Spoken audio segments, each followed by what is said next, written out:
For most of my life, I shared one room with my 3 siblings. It was crowded, loud, and sometimes overwhelming.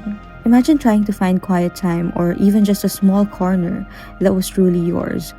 It didn't exist. But don't get me wrong, those humbling moments were some of the best ones of my life. I got to share laughter with my siblings, and together, we enjoyed the hard-earned life that our mom gave us.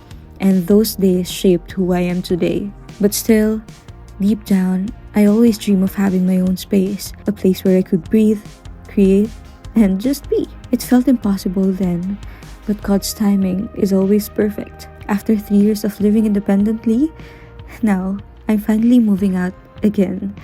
This place isn't just about having quiet, alone time. It's also a new home where I can welcome my family and create new memories with them in our special moments. From a shared room with my siblings to this new chapter of my life. Welcome to my dream loft apartment.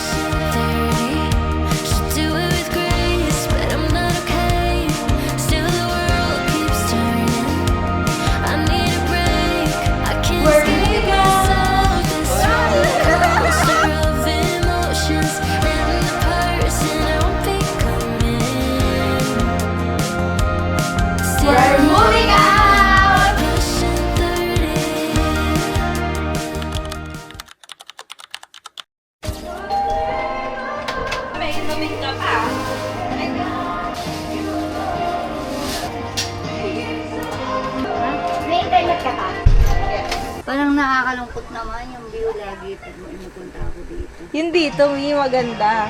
Yung view dyan. Bakit na? Meron palang parang city lights pala yan. Hi friends, it's moving day. Tinulungan ako nila mami mag-move out kasi super bigat talaga ng mga gamit ko and mas kampante talaga ako pag kasama si mami.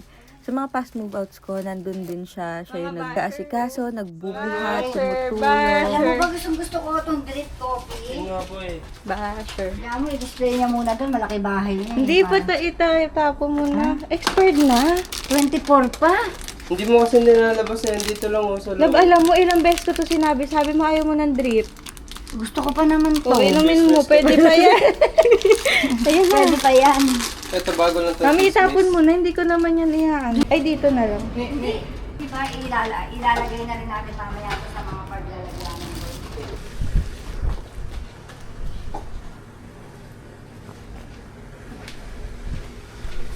Hi friends! We're eating! Gamit namin mga gamit sa Cheers yung binigay sa akin last time. Parang nangihinayang nga kami. Ang kapal kasi nito. Parang hindi lang pang unang kain. May ganito din. Bumili kasi ako nito last time. Ang cute. Green din. Ano to? Ano ba ito? Edit mo ba ito? Green screen. Kala mama, sa Limay, sa malaking bahay sa G. Santiago. Tapos lumipat tayo kala Mrs. Ano ba yun? Kala Mrs. Tapos kala tabi nila Ateng. Kila Ma'am Ilan. Tapos kala Daldakina. After kala Daldakina, mayroon pang isa tayong nilipatan eh. Doon na sa school. Tayo sa condo. 8. Walo. Ako, 9. Pang-10. Pang-10 ko to. Ay, ma-blur ko na lang kaya mukha mo. Ako sama mo dyan. Maganda ako. Oh. Ay, ganito. 1, 2, 3. Grabe, sobrang lakas talaga ng mom ko, friends. Habang nabubuhat yung mga kapatid ko and si Martin, nagpapack pa rin kami ni mami kasi may mga gamit pa na naiwan dito. Grabe, friends. Sobrang dami ko talagang gamit and I really don't know paano nagkasya lahat yung dito sa unit. Sinapok. Hindi ko alam ano laman ito. Ayan. Ay, ano to? Fragile din to.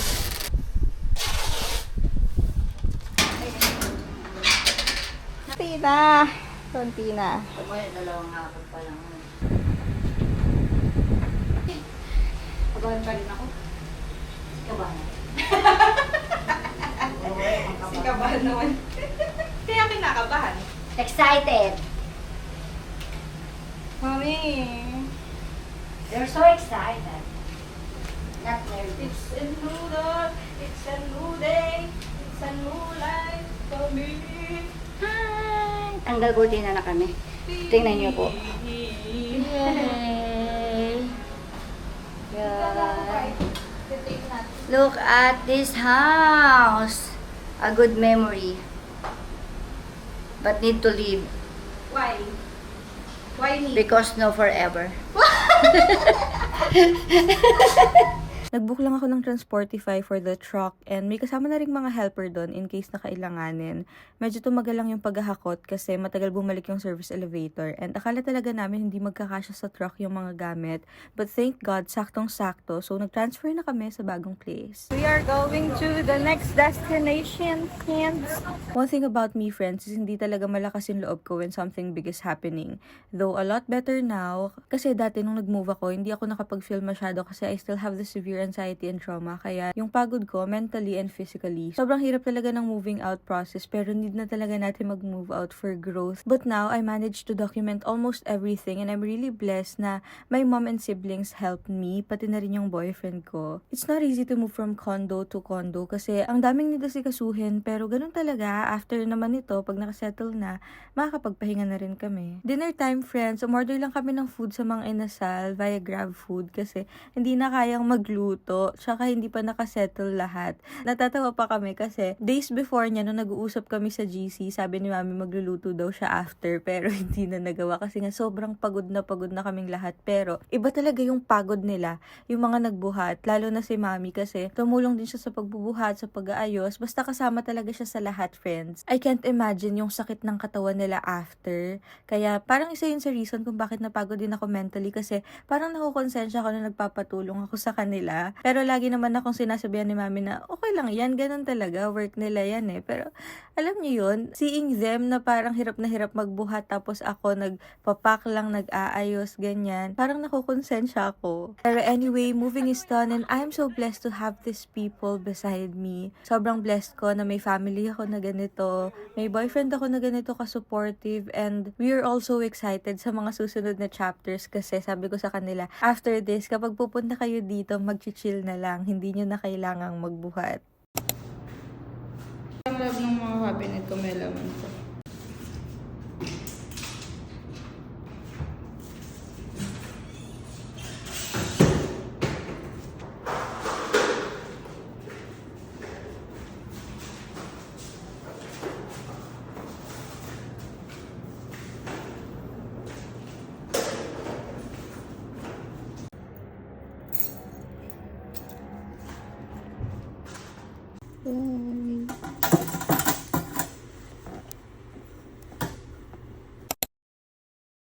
Yan. Oh, ready na kayo?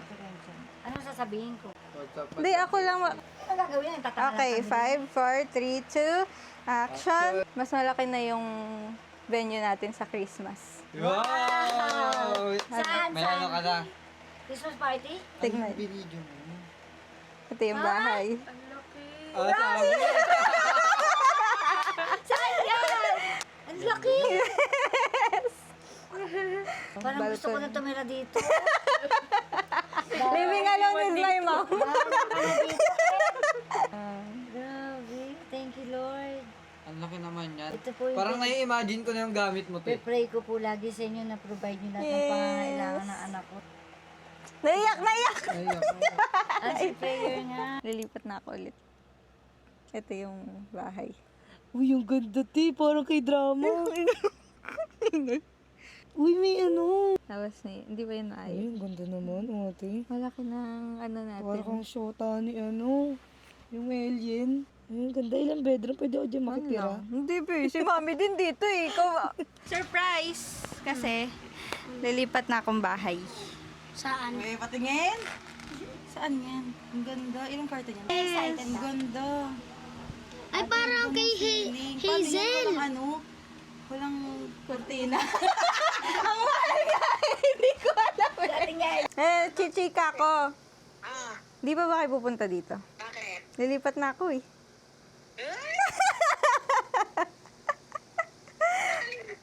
Malayo? Wow, ang laki! Wow, ang laki ah! Diyan na lang kami pupunta. Tatakbo na si Ellery. Oo nga. Pupunta pa ba kayo dito? Bakit? Baka di na kayo makapunta. Ay, asan ka na ba? Akala ko kasi nasa Deka ka naman. Lilipat na ako dito.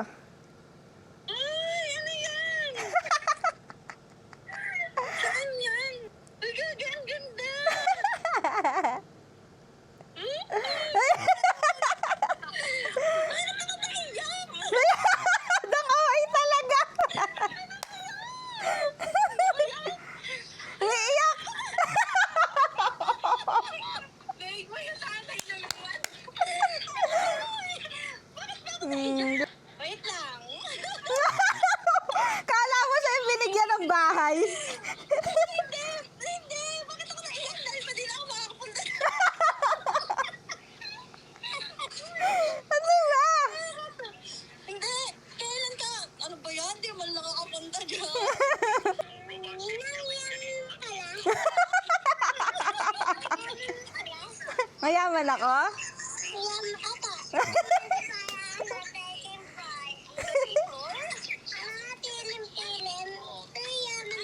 Hindi Baka ikaw.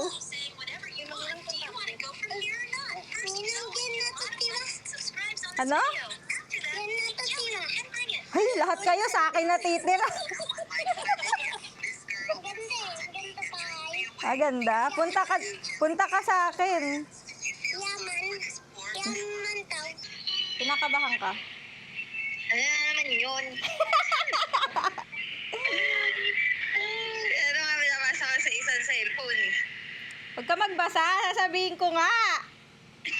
Huwag ka ma-excite, parang hindi yan yung iniisip mo. Lilipat na ako. Dito. Saan yan? O talaga? Nakahanap ka na naman ng bago. Ang ganda. Congrats. Okay. Utang tuloy ako. Ganda no. Baka maiyak ka din. Naiiyak ka ata. Sabihin mo na, bilis. Excited ako. Ano ba? Maliit yung unit ko ngayon. Lalaki na. Maliit na mo ako. Ito yung itsura.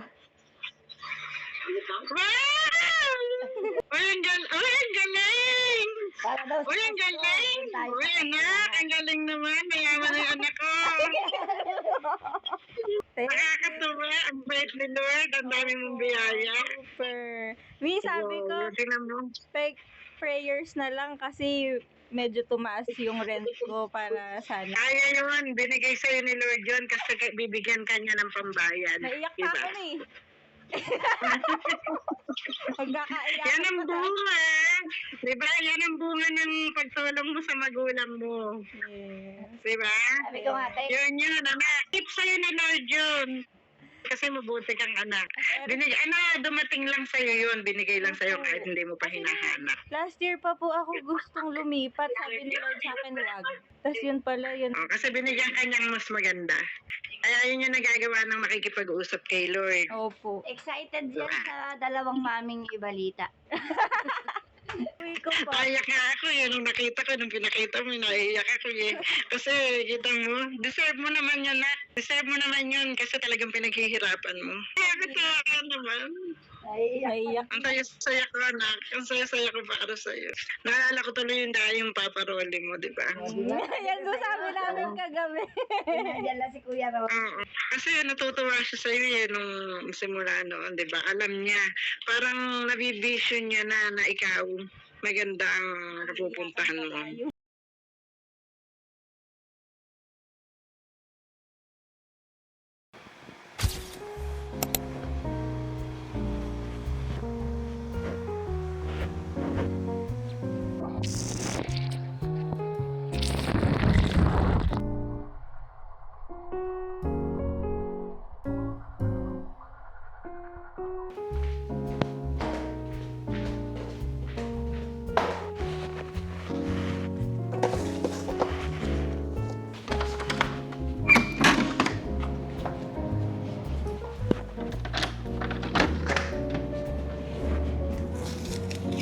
Good morning, Good morning, friends. So today is house chore day and medyo marami tayong aayusin today kasi 1 week na simula nung nakapag first night vlog alone ako dito and ngayon naayusin na natin yung iba pang hindi ko naayos kasi kahapon nag-start na ako actually and naayos ko na yun dito sa washing machine area kasi wala na akong damit. So maglalaba tayo, mag-aayos ng mga kailangang ayusin. So yung iba kasi wala pala akong lalagyan dito kaya hindi ko pa siya maayos. Kasi iba yung itsura dito ng cabinet kesa dun sa una kong apartment kaya medyo nahihirapan ako mag-organize. I don't know kung ipagkakasya ko na lang ba talaga dun sa iisang cabinet na yon or bibili pa ako. Pero inisip ko, pag bumili ako, parang pang-anik-anik lang naman yung itatago ko dun. So, baka mag-declutter na lang tayo. Pero hindi ko pa sure, friends. So, medyo late ako nagising ngayon kasi ang sakit ng ulo ko kaninang madaling araw. So, it's 11:13 and di pa ako nagbe-breakfast, di pa ako nagla-lunch kasi nga, nagising ako ng late. So, Ngayon pa lang ako maghahanda. Ang dami ko rin palang gin-grocery for the past days. Kaya ito, nandito sila lahat ngayon kasi wala pa talaga akong lalagyan. Bala ko bumili ng mga pull-out drawers. And di ko lang sure kung kailan kasi ang dami kong gastos lately. Parang di naman masyadong kailangan. Ang daming kailangan dito for organizers kasi lahat ng mga cabinets dito, puro lang siya yung as in cabinet lang, wala siyang mga pull-out drawers. Feeling ko makakatulong kung mag-pull-out drawers ako.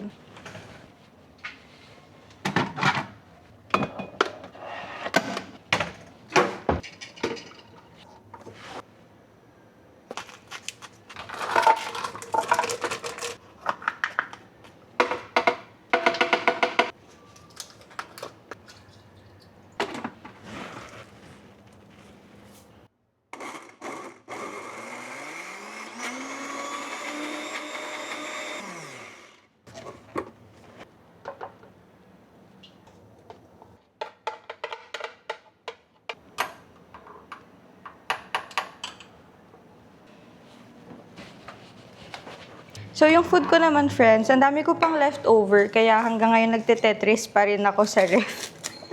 Kasi, nagpadala na ulam ang Andox. Tapos, nagluto ako nito nung kinamatisang manok nung isang araw. So, ito yung kakainin natin. Then, naglagay lang ako ng frozen rice. Natutunan ko to kay Ate Shell. Ito lang muna yung kakainin ko and iinit ko lang to. So, sabi niya, pag magpe-prepare ng frozen rice, ilagay lang to. Actually, first time ko tong ginawa kasi pag meron akong leftover rice, nilalagay ko lang talaga siya sa ref. Hindi ko alam na pwede pala siyang i-freezer. Tapos maglagay lang daw ng water.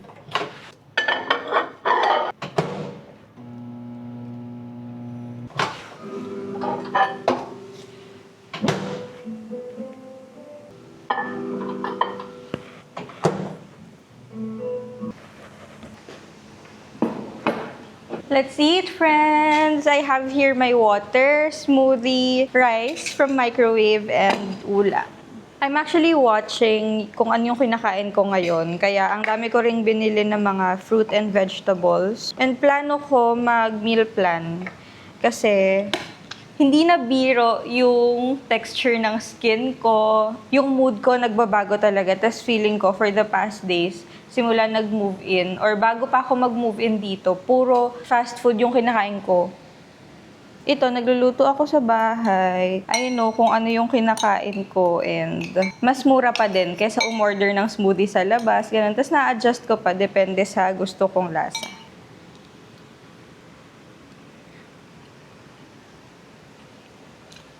Maganda pala, no, pag nag-frozen rice ako. Kasi yung portion ng rice na kakainin ko, yun na yun. Wala na akong excuse para mag-extra rice pa, kasi yun na yun. Tapos actually, alam niyo ba, pag frozen rice, bumababa yung starch niya. Mas ano siya, hindi siya mas nakakataba compared sa bagong saing na rice. Start as a manufactured love team first. Like, there were feelings before we even were a love team. So what did it feel like? Very freeing because literally all the time, say yes. In love with him, and I was very I didn't know all the time. And such a moment, but even if you're fighting and your love is still there, yeah, I think it's just a question or a matter of we're all connections. Following on something right now.